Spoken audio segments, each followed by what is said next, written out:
Ну а сейчас наш корреспондент Афанасий Николаев находится на прямой связи со студией из Центральной избирательной комиссии республики.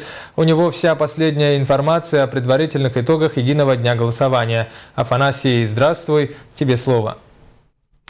Доброй ночи, Влад. Мы продолжаем дежурить в Центральной избирательной комиссии республики.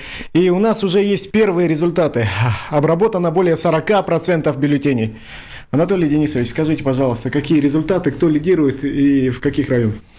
Действительно, сейчас обработано 42% от общего числа участковых комиссий. И явка избирателей 58%. Это по сравнению с прошлым годом, 8 сентября 2013 года, лучшая активность у избирателей. Лидирует 60%, набрав Егор Афанасьевич Борисов.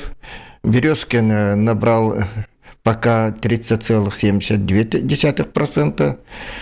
Как обычно у нас в районах, по всем районам, которые нам представили, везде лидирует в этих пределах и Егор Афанасьевич так идет впереди.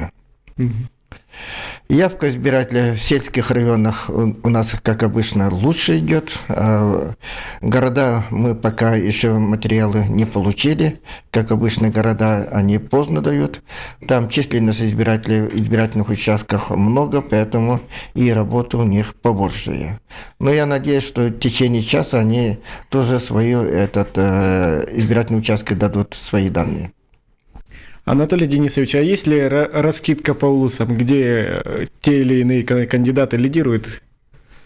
Вторые, третьи места? Есть, но специально не делал ее, поэтому не могу сказать. Спасибо большое.